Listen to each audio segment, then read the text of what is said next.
I finally feel like I've got my life back. My emotional healing journey has completely changed my entire life. I have more energy, I have more focus, I have more drive, I have more motivation. I feel like a changed person. Obviously, my friend dying was a massive pinnacle point. Like it took me down massively. Mm, And I literally felt like I'd been in that low state for like 10 years. It's so life-changing. I just don't know why people wouldn't want to do it.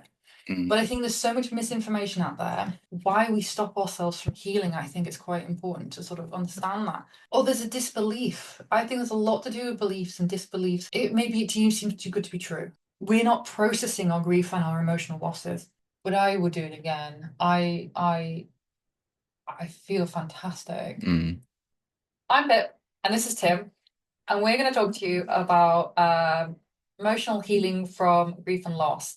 And this is our third podcast episode, Mhm. and the third one we've ever made so far, which is quite feels quite good because I feel like getting the information out there has been so important for like reflecting on my own journey of like my emotional healing from my grief of my best friend dying about I keep thinking it's 13 years ago. It's about 13 years ago, as we worked out.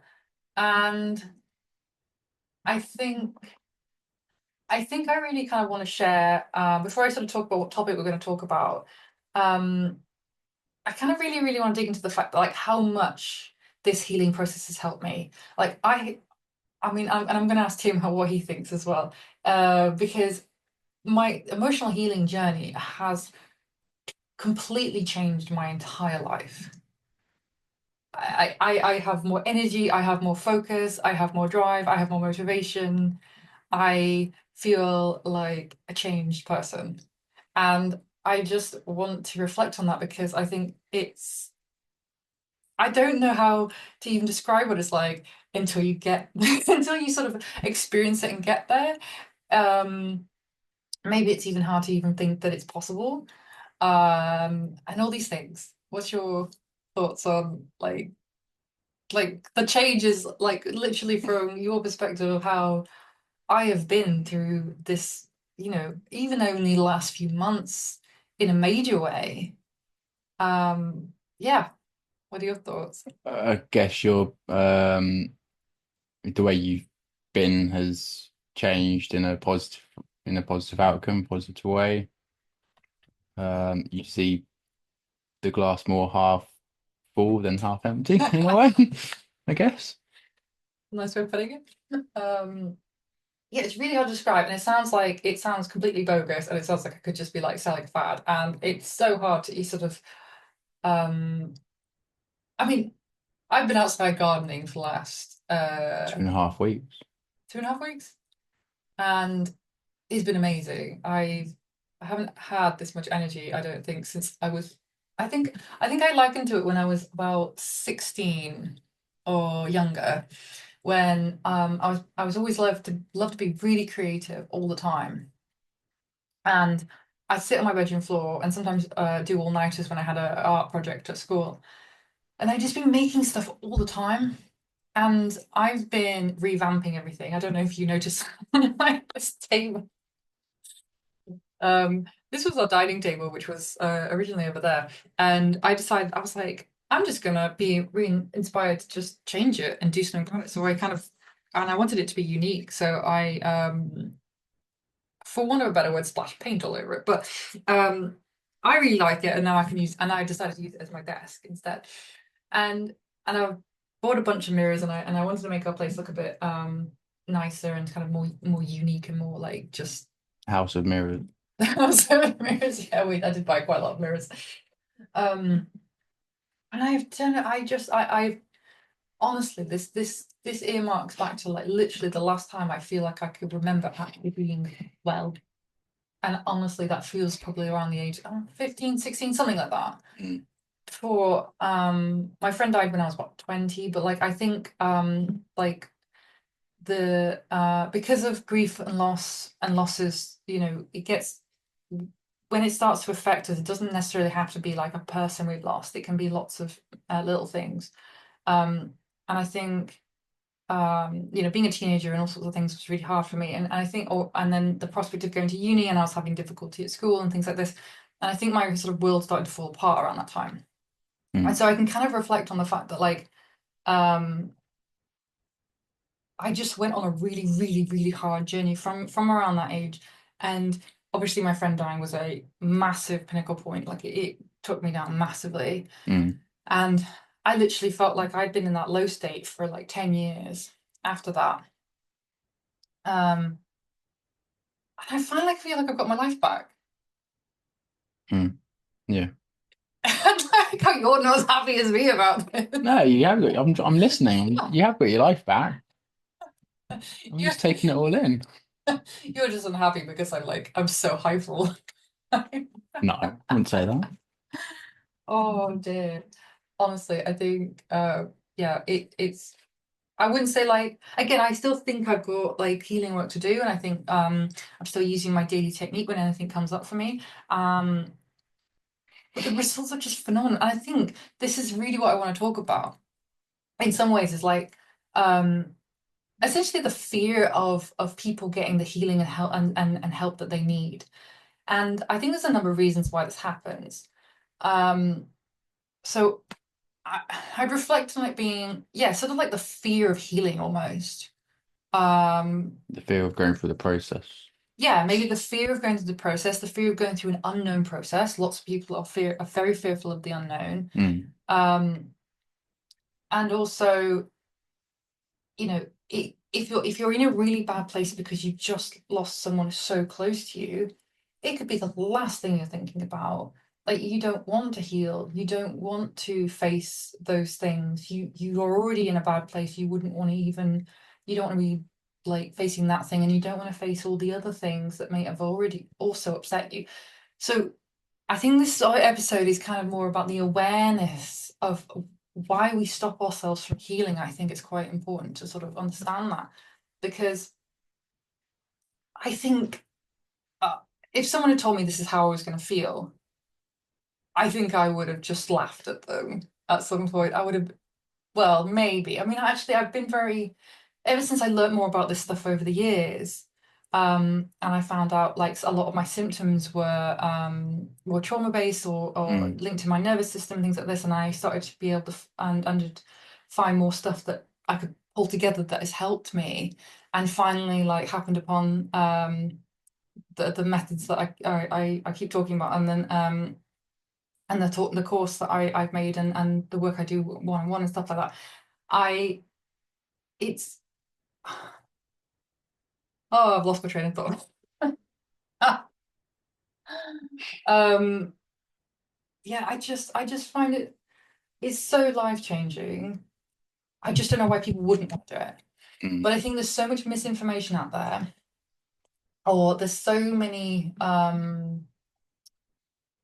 I don't know, like I had someone say to me the other day, who suffered from something similar to what I did. And he said he was holding out for a cure, and he said, well, basically that he was like, well, maybe one day they'll find a cure. And I'm like, the cure is there. We Just got to are know how to activate it or how to find it. the information just isn't out there, maybe, or it's um or there's a disbelief. I think there's a lot to do with beliefs and disbeliefs and not knowing and thinking and it maybe to you seems too good to be true. Would Um you say it's more of a mental fix than a physical one, maybe then? no, what do you mean? Whereas in when he was saying there's a cure coming somewhere, but if you're saying, well, wait, as you suggested that it's already there, is it more of a you need to be in the frame of mind to want to be able to help yourself instead of waiting for someone to say, yes, this is drink this and you'll be healthy again, kind of thing. So it's not a quick fix.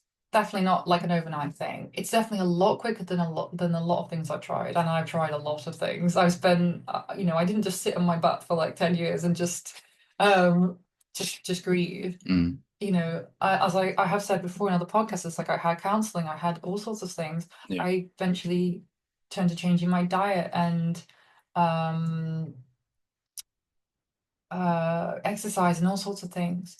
And obviously those things have now become easier Mm. because of how I've been feeling. Um, and yeah, I mean, people could even show pictures of the garden that we've managed to make. I have got a little clip of me, what would you call it? A fast, oh, what's it I thought one called? of those fast videos, Yeah, what's it called? Um, speed video. I have no idea. you do know, I've forgotten too. Um, anyway, the ones that you speed up, yes, and it's, oh God, Time lapse, time. Thank isn't you. it? Yeah. Yeah, time lapse. Um, and I think yes, there'll be so many reasons why people don't want to heal, and I think like again, misinformation, this stuff, and like I think like it's um I mean, if you're talking about physical versus mental, our mental and our physical health, obviously they very, very much impact each other. And I think the thing um that always was really interesting was like when they used to say that so I got diagnosed with chronic fatigue syndrome when I 10 years ago now almost, 9 years ago. And I think they kind of at the time deemed it a, I don't know the medical terms between the reasoning, what these totally mean, but it was psychological, which I think most people would dictate that means that most people are making it up or something like this. Mm. You know, these are not my words, these are just things I've heard. And now a few years ago, they worked out it was neurological, which some people will also argue that that also means people are making up, and it's not even vaguely true. So neurological means that your physical, your mental health, I'll try and describe this as best I can because, again, not a doctor, not trying to sort of describe this in the best way possible, but well, best way I can describe it, hopefully, is that your um, you can mentally make yourself physically ill. Hmm. And you're not doing that on purpose. This is not about some saying like, oh, I want to be ill, I'm going to make myself sick. This is not that. It's that somehow we've gotten patterns into our neurology, our neurological pathways in our brain that we have, it's almost like we've accidentally trained ourselves to be unhealthy. Hmm. Um, And when they said it was, so therefore your mental health can have an impact on your physical health. So your mental, so trauma and things manifests as physical symptoms, manifests as anxiety, heart palpitations, breathlessness, sweatiness, um, uh, inflammation, uh, joint pain, loads of stuff. I'm not saying there are other things that can't cause those things, Hmm. but trauma and these things have a huge role to play in the way that like our bodies are now suffering because because we're not processing our grief and our emotional losses, and we're not doing it in a way where we're managing to put this stress on our bodies. And again, we're not doing this on purpose, but we can heal from this. And again, like you might be in a position where you've just lost someone so close to you that you're not in a position to want to heal from this. And I want to get this information out there because if someone had given me this information when I was mourning the loss of my friend, I would have longed for this information. Mm. So that's why I'm doing it because I it might be a hard truth to think like I want to heal, but I would have begged for this information Yeah. when I was in that much pain because I did not want to. It was so hard to go through what I did. It was horrible, and this is like not only have you lost someone so close to you, but now you're in a physical amount of pain. Mm. I couldn't focus on my uni work. I almost failed my um. I almost failed. Well, I managed to pull myself back together in my third year. I was literally in my third year of uni, doing my final couple of months, you know, if we want to call it bad timing, it's never ever good timing ever. Mm. Obviously, for Yeah. someone to die like that. My friend died young. He was 21. It was not, it was not predictable. It was not Mm. something that anyone knew about. And it was very shocking and very sudden. Um, and I think this amount of healing that I've managed to do now, and the fact that actually I didn't even realize I had so many other issues and emotional problems and things piling up and up and up. I Mm, had no idea. And I think that if someone had given me that breath of fresh air, I would have bloody taken it. mm, And I tried. I yeah. did. I tried. I went to therapy. I went to grief. I literally did every. I moved 3 cities. I was in 3 cities over the space of about 3 to 5 years, and I sought out help in each different place. Mm, Um, and none of it helped, and none of it worked. yeah. And I think like the problem, obviously, because I had an underlying problem on top, and then I had the grief as I had emotional losses, and then I had the specific grief of my friend on top of it, and then Yeah. other stuff just kept piling on and piling on and piling on, Yeah. and it just became humongous for me. And so this awareness of this ability to heal is amazing. And if you want to, I think it's like in the second episode, I talk about like kind of like the mechanics behind the healing process, about these opening and closing these loops, what grief and trauma and stuff does to our brains. Mm, How we kind of have unfinished business, as it were, and can't, we may not have communicated or finished off these things, and that's kind of what it's about. So if you're interested in that, go and watch episode 2. um Watch, oh yeah, I guess it's on video. yeah. Listen and watch. But yeah, I think I just think it's so interesting that there's a lot of people out there who will not seek the help until Till it's too late. yeah, until it's got to a point where you have been suffering for 2, 3, 5, 6, 10 years, 15 years. And then you might be like, right, hang on a minute, I should get help because now I can't cope. Now I'm bedridden. Hit Now rock bottom. now I've hit rock bottom. And it's not that you don't want to get help. I'm not saying that. It's not that people don't want to get the help that they want. It's just that there's so much. Sometimes you don't know what help you actually need. I know, and it does upset me so much because I think grief and loss is a very specific, very, very specific thing to recover from. Mm, And it relating to trauma means it's actually it's very something you don't really want to be digging up and like just opening up, and I think I talked about this before as well.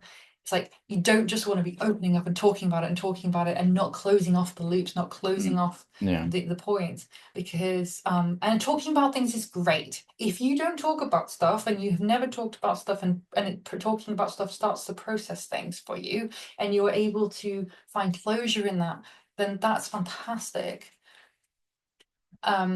And I would never have, I would always suggest that, like, if you're in a position where you don't talk even at all, then obviously talking a bit is good. But Mm, if you find that talking and talking more and talking more is actually making it worse, then I would suggest that maybe the way that you're talking about it is unhelpful.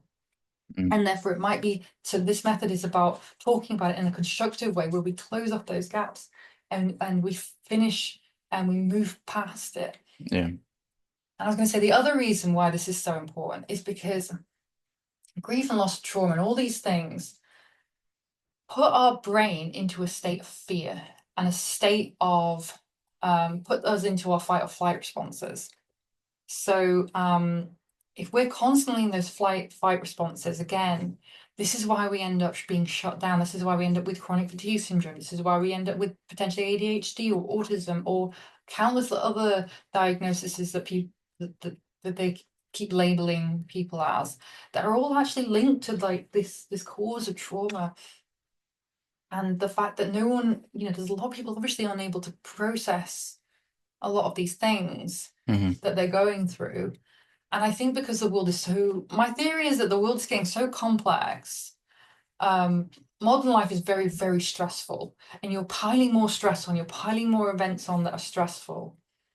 And you're making it harder and harder.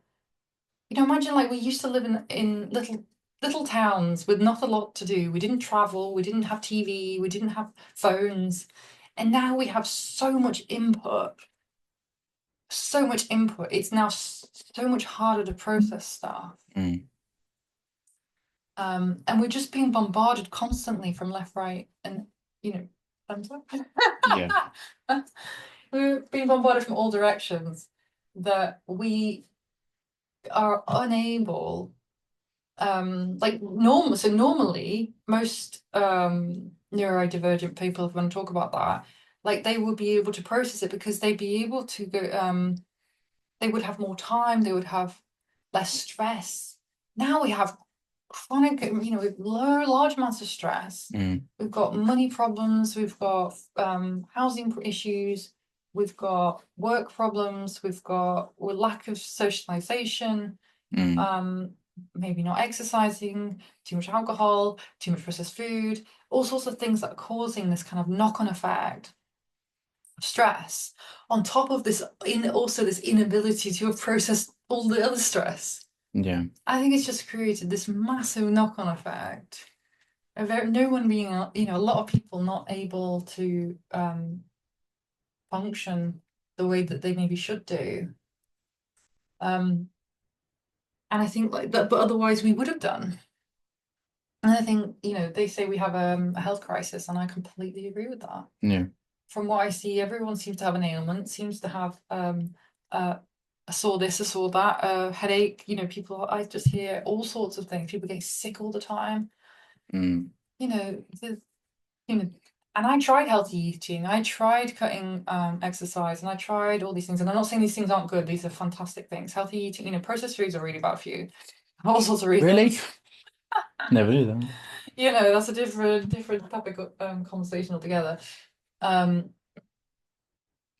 but obviously these stresses we are putting on top of ourselves because we don't process things that, and if you think about like even a scary movie can put you on edge. Mm, Well, you are actually triggering your fight or flight responses then. You don't, I don't think we appreciate how much all this stuff is like making us on edge, more so than we would ever imagine. You've got medical dramas, you've got anything on TV. I know we were watching something like that recently. And you got phones where you need to get, people are potentially addicted to them because because of the whole instant gratification thing and all sorts of things. Like there's just so many things piling up on top of each other. And so emotional healing is now more important than ever. yeah, I think a lot of those things are what kind helps sort of, I want to say calm that person down at the same time. Obviously, watching a scary film, watching an argumentative program, watching or whatever the last thing you just said was. Oh, the medical drama. There's something else you mentioned, probably near the end. Or eating something that is probably bad for you, but it's kind of like a comfort food or a comfort program or movie or something. It might be what's causing the issues, but at the same time, it might be what helps Ah, that's keep you interesting. at your level instead of going high or low, I see what you maybe. mean because so we have this issue, well, not this issue, but like when Tim has a habit of watching really very shouty TV programs, I'm not really sure Not how very shouty. what he Family's Kitchen Nightmares or whatever it is, Hell's Kitchen.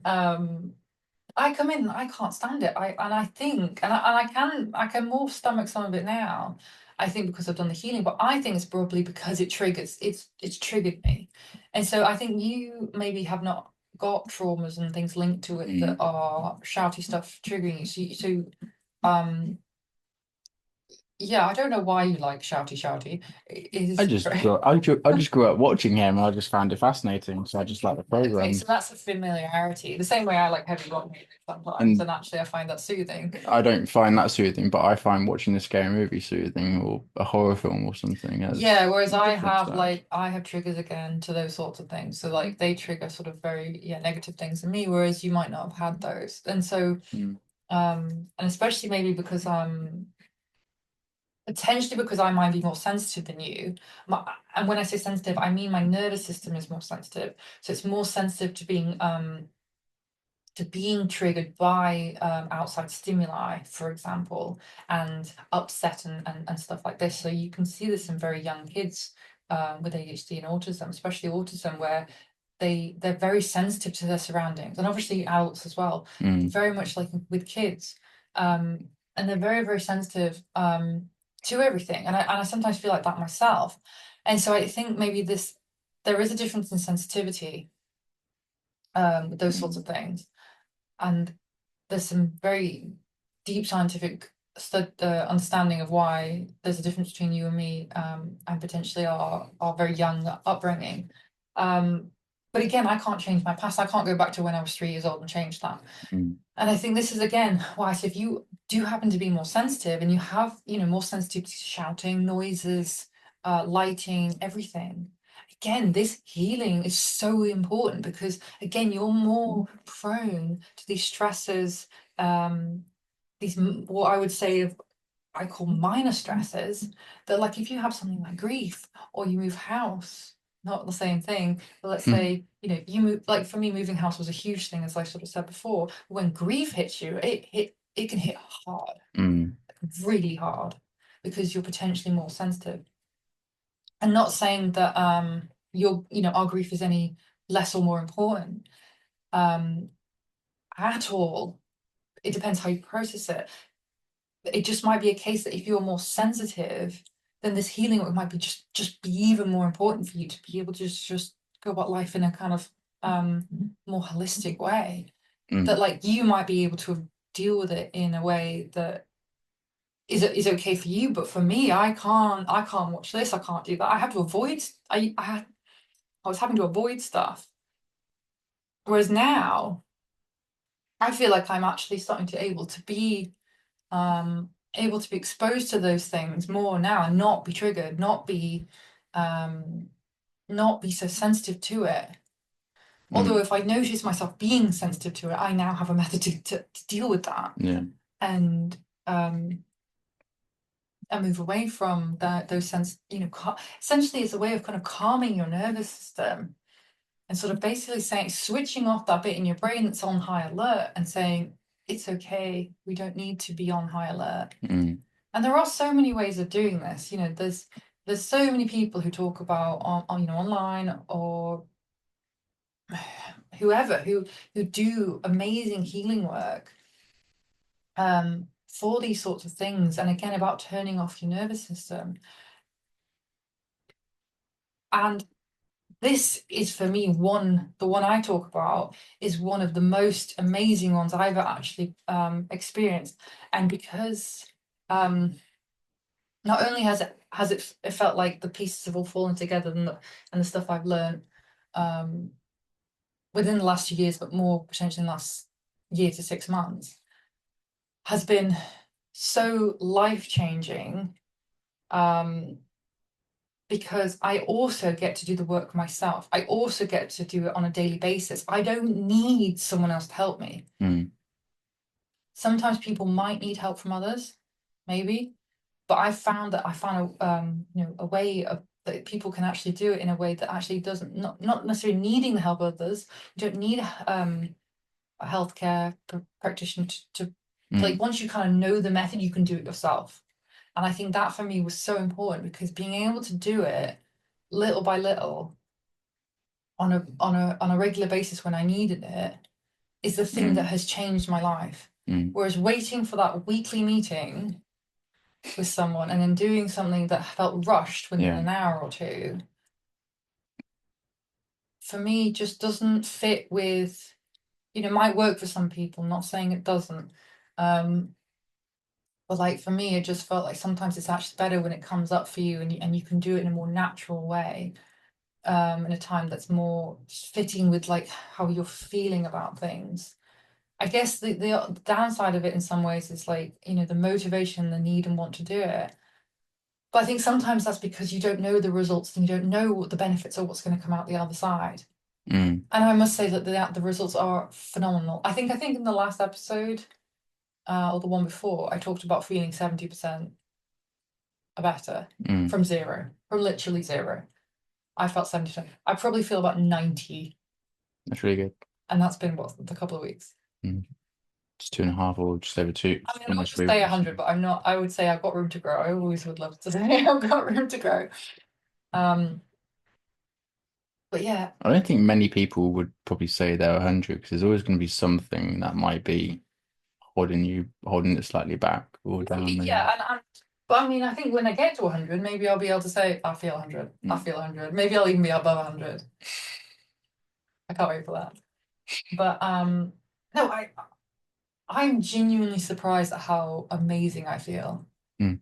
And I know it's summer, and I know we've got more vitamin D, and I generally feel better with the summer. And I've been outside doing a lot of exercise and things like that. But I have been doing exercise year in, year out. And I've had vitamin D year in, year out, and I have not felt this good since I was a teenager. Mm. And I'm 33 now. Yeah. And I, if you've got any questions or anything, then yeah, come to me and ask me, because I really, really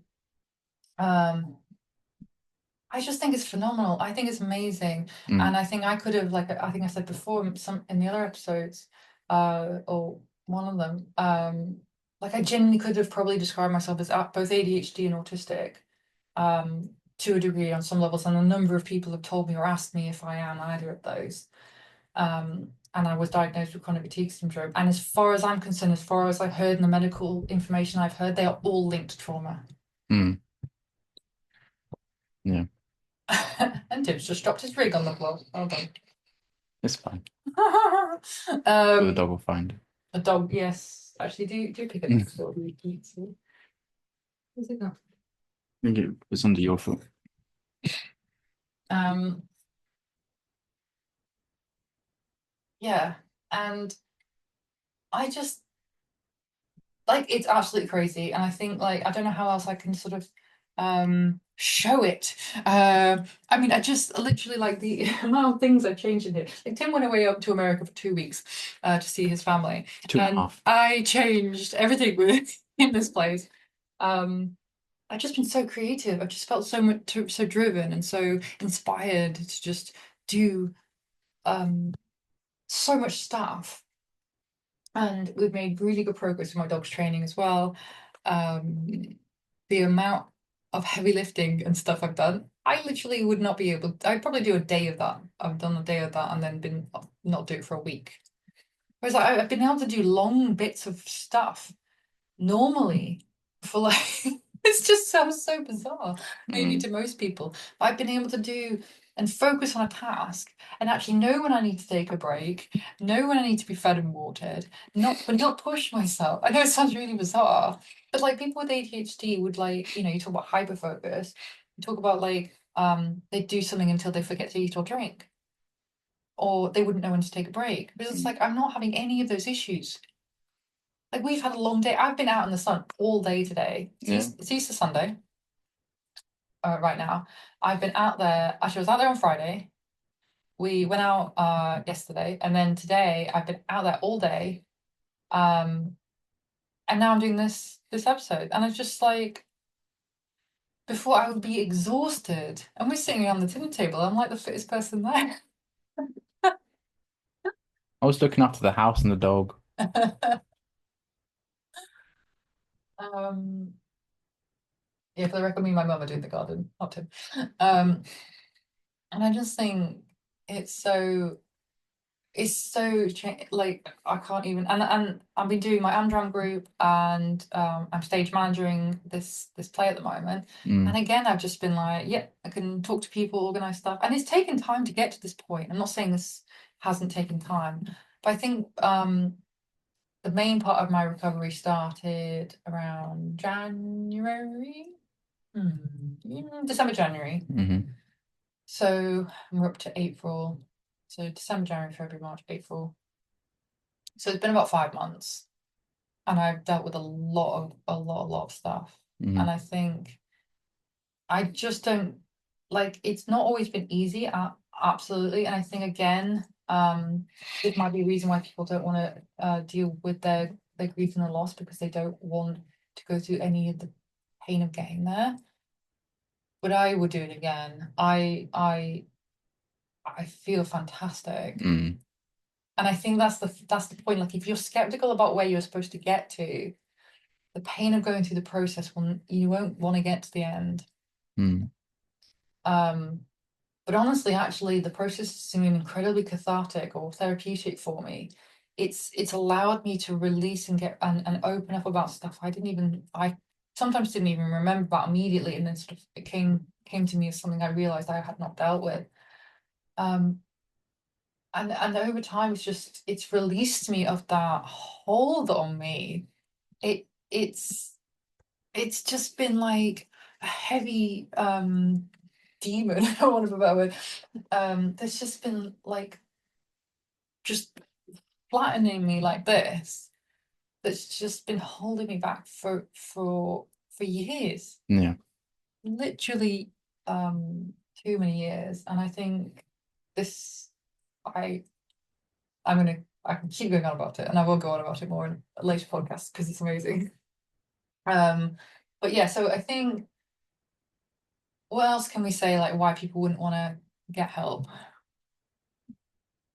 What do you think other people's Expense too much. expense? Yeah, so this is why I created an online course, because I wanted to be able to make it more available, more accessible to people, especially because like if you do want one-on-one help, which is obviously going to be more expensive, then you can actually go and try, you can go and find out what the method's about as well Mm. via my online course. Um, and do that first if you so wish, and then so you don't, so you know what you're getting into, so that it's not Is there a trial period that people some or a free session first? I don't know how you're doing it or not. Or I'm very happy to speak with people in like, yeah, an initial call or mm. whatever it is. That was Yeah. it. That's what I mean. Yeah. Yeah. If people have questions and they want to talk about it, yes, I usually always do like a one initial call, unless I get bombarded with calls, but like yeah, no, normally like it would make sense, like if they want to sign up to the one-to-one, or they want to sign up to the video, sorry, the online course, then yes, then that's a conversation itself. And yeah, so normally have a free, I don't like the word consultation, but a free initial chat, I do, guess Mm. you could call it. Initial call, yeah. Yeah, initial call. um Pre-assessment. Again, very very medical sounding words, no. Yeah, just like to have a chat about where you're at, and like what might be the best route for you, and obviously the hope would be that obviously if you get the online course, that you actually do the online course, because again, results follow action.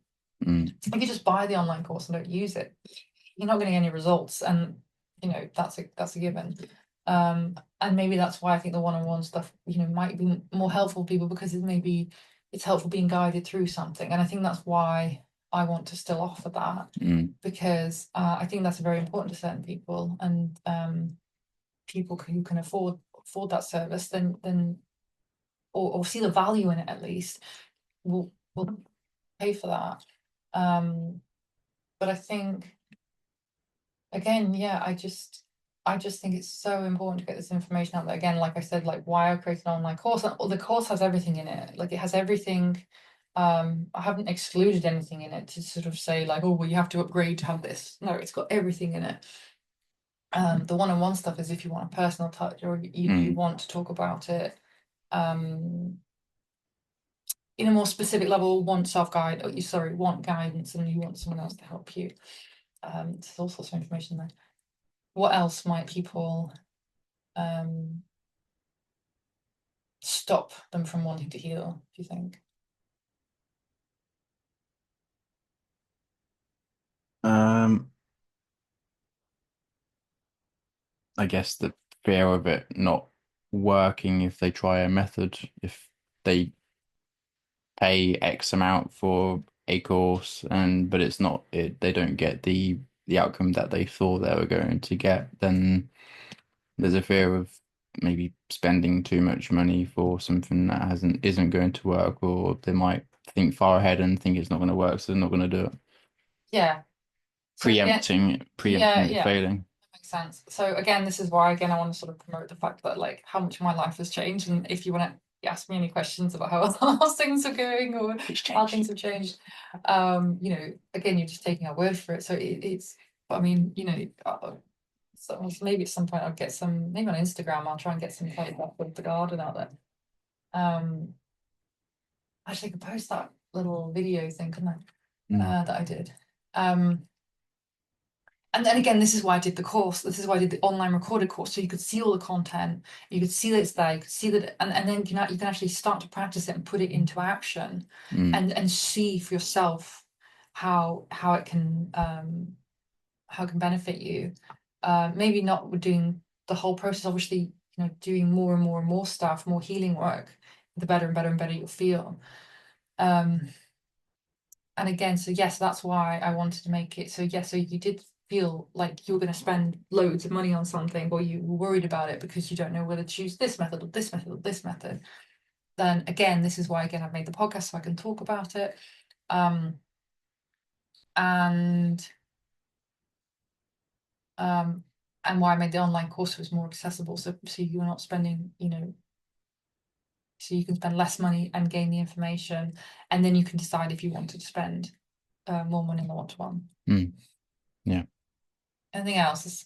Think of like I can't think of anything right now unless you can. I think it's just I think healing is mentally can be very big as a barrier, especially because I've spoken to some people and they go, well, actually, my life's all right now. And I guess sometimes like we don't turn to healing until our life has the bottom has fallen out of our life. And I guess that also is a bit of a problem because if you're waiting for like the A worst false thing to, pretense of your life being the way your life being is okay. well, you're settling for your life to be okay Mm. because that's what you've known and that's what you've known for so long, which is fair enough because we crave the known. We love what we know and we hate what we don't know. Again, I'm not, last time I'm going to mention this, hopefully, is like this is why I created the online course so that you know what you're getting into Mhm. because the unknown stuff is hard. It's so hard. Like our brains don't like the unknown. If you've ever tried to make a habit, if you ever tried to have a New Year's resolution or anything like that, how quickly did you give up? No comment. Because it's so easy. What emails are someone? It's so easy to give up. It's easy to give up. It's actually harder to build new synapses in our brain and make new habits than it is to do the opposite. Mm. So a new habit, they say, takes at least 21 days. And I think that's 21 days of doing it every day. 21 days and you will have created a habit and you can then continue to do it afterwards. Up until that point, it's really hard. You Mm. have to actually have bigger reason to do it. The big reason to heal is to actually have emotional freedom and physical freedom, and a weight off your shoulders and the ability to go, love life again. I genuinely feel like I'm starting to love life. Like that, I would not have described my life as Yeah. like a couple of years ago, I would not describe it like that. Not even slowly. Yeah. Um, so yeah, it's it's really interesting that I think and again, I think like I mean maybe we should talk about why you specifically are not um doing this method at the moment because I know that you've had a few issues and Mm. I'm gonna put you on the spot. I don't know. I guess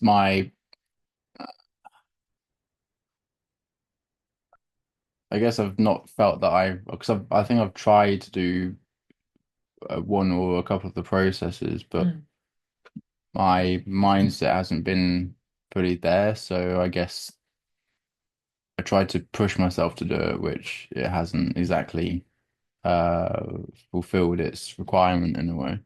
What about the fact that I think if I reflect on this and you can tell me if I'm wrong, it's like I feel like you think life is okay right now, that it's not too bad, that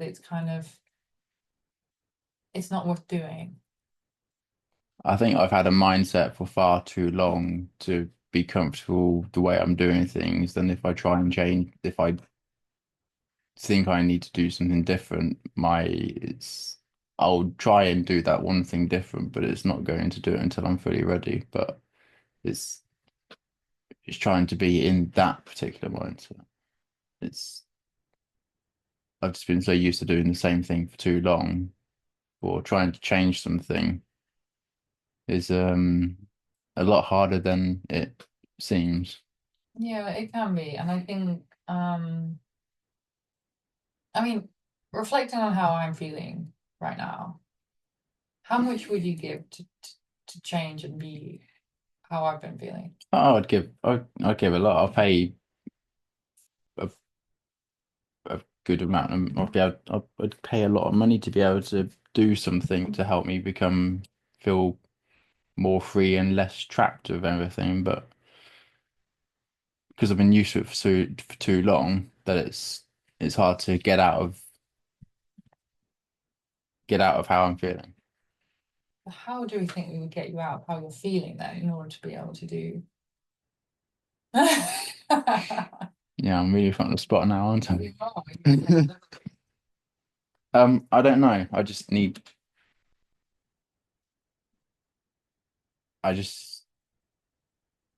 time. I don't know how else to put it without saying that I just need time because I don't know how long it's going to take for me to feel I'm ready to start moving on. put it this way, okay. So if I said if you started now, in the next couple of months, you could be feeling absolutely amazing. You could be not, feeling more energized, day to day just feeling like brighter and better and just, you know, and um yeah, and you obviously have to put some energy into doing that. But what would you genuinely give to change that? Because I think you're stuck in this place that like it's like you keep saying this like, oh, your mindset's been in the place for far too long. But I don't know like how fully I feel that to be a useful like way to think.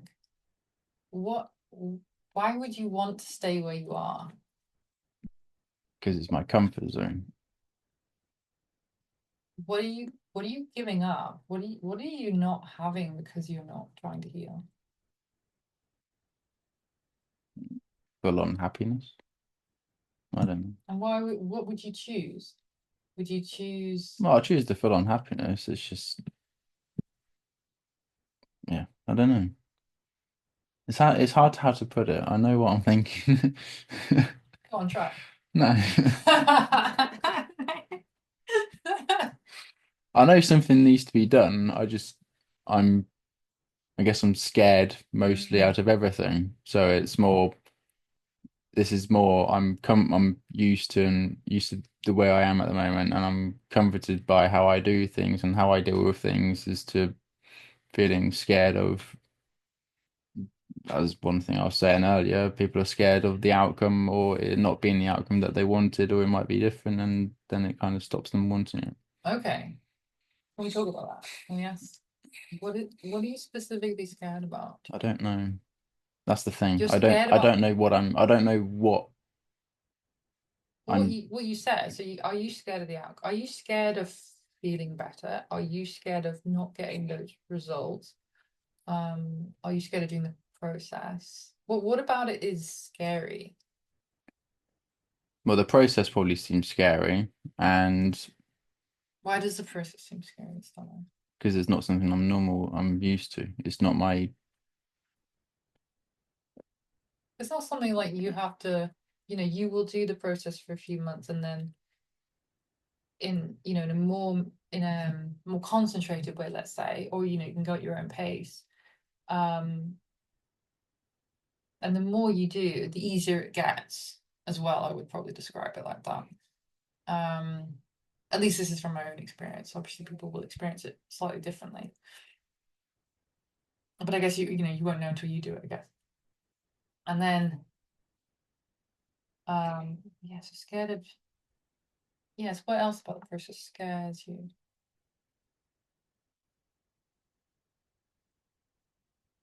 I don't know. That's the thing. So are you afraid to start? I know we've been through it before, and because I'm trying to think like what would again, because we're talking about the price of not healing. What's your price of not healing?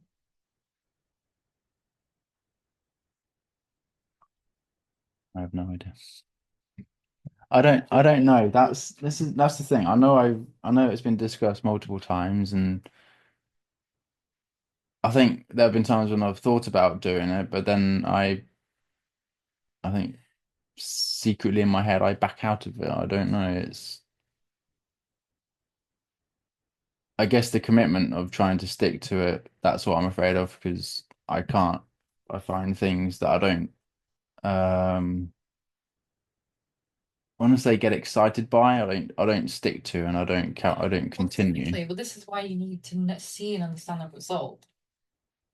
And I feel like if the result doesn't feel like amazing enough to you, then the pain's not worth it. But again, this is why I ask you, what is the pain of not healing? What are you giving up by not getting the freedom of mind, the freedom of your body, your freedom of everything? Well, I guess the full on freedom in general, I guess, but because I haven't I guess because I haven't experienced it, I don't know what will be the difference and what I'll be giving up and what I'll be losing and what I'll be gaining. What do you think you're giving up? I'm curious. So do I. So am I. Fear of I don't know. That's the point. I don't know what I'll be giving up. Are you giving anything up by healing?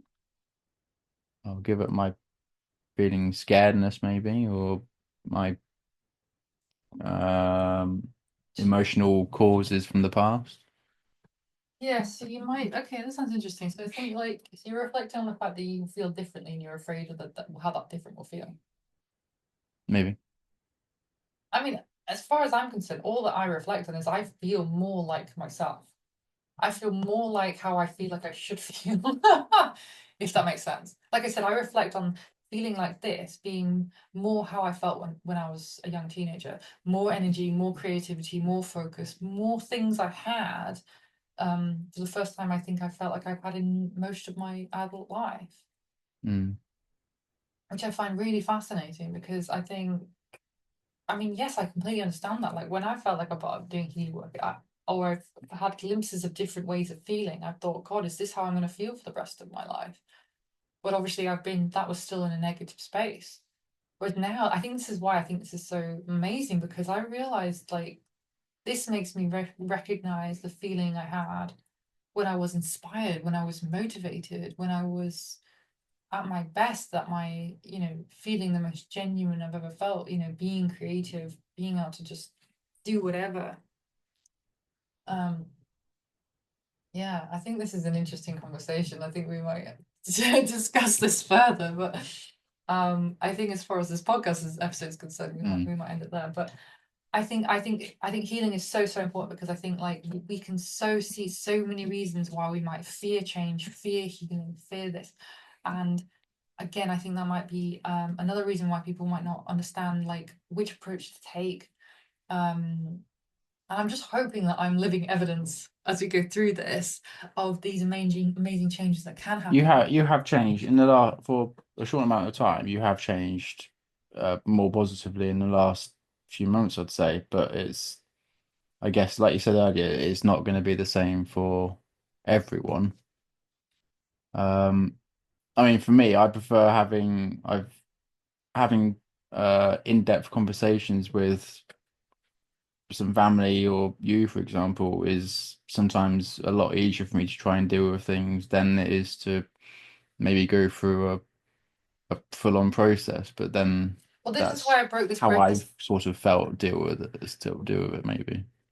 And this is what I mean, this is a really important point because this is why like the process can be lengthy and hard and long, but this is why I also uh created the method that where basically you can take it very small chunks at a time, incredibly small pace.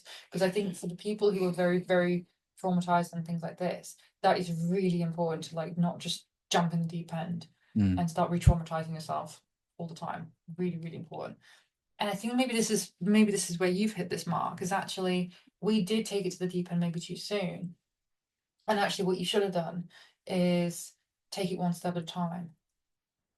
And I think maybe you got freaked out by the initial bit, that it freaked you out so much. And again, it maybe triggered some of your fight or flight responses actually you needed a gentler approach.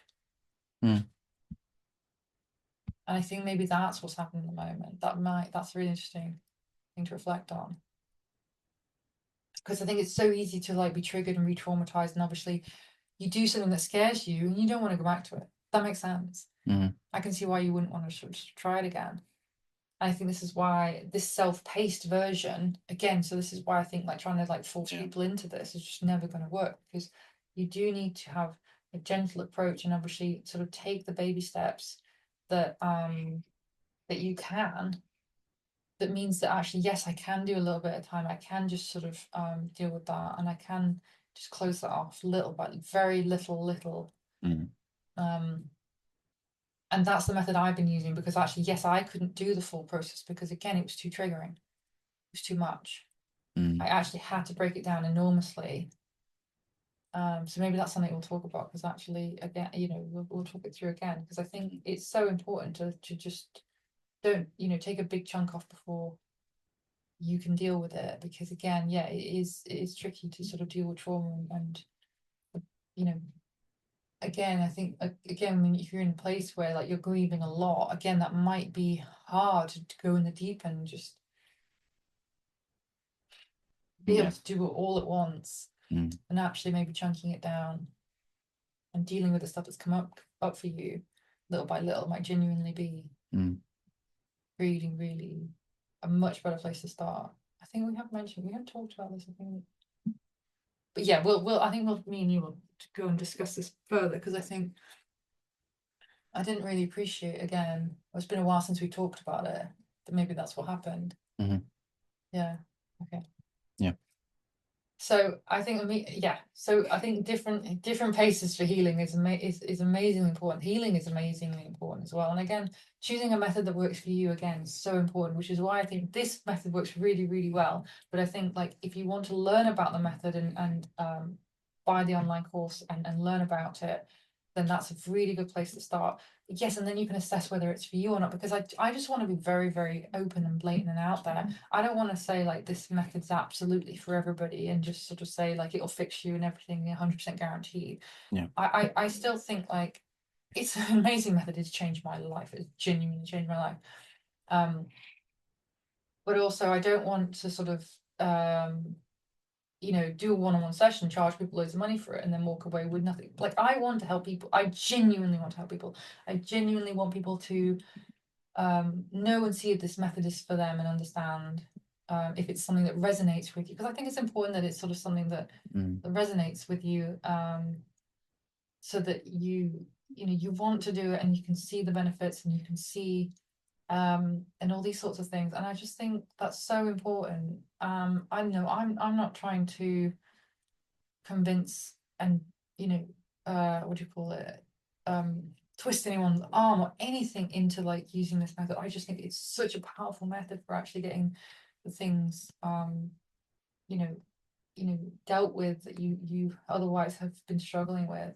Mm. But I just think it's so important to actually be able to see that this method is available and there, and actually be able to practice it even small amounts on a daily basis. I just think like if trying to give this gift to people is like the I feels like my life calling at the moment. I, I want people to feel as amazing as I do right now. That's where I'm at. And I think this is I just want to if this information has been at all helpful to you, or you want to check out some of the other episodes, then please do like and subscribe, or whatever you want to do, whatever podcast things that you normally do. And if you want to subscribe, then you'll know hopefully when our next episode is out, um, in a couple of weeks, or Yeah. week or a couple of weeks, or whenever we end up doing it. For more information about like how to emotionally heal, and just like the results and like the fantasticness that can come from actually being able to process your emotional losses and your grief that you're going through. This is truly the gift I'm trying to give, that I really think that like really benefit people. So I really hope it helps. The information helps, and if interested in the course, then get in touch. I think my email address is on my YouTube page. think should be there. Don't look at me. Wherever it is. Yeah, great. So I've been Pip. I've been Tim. And hopefully we'll see you in the next video or podcast. Bye. Bye. This is when we can never start a podcast in any serious way. Good start. Yes, well, always talking about the subjects of grief or loss is always a topic that is something to be taken seriously, isn't it? Yes. Okay, well.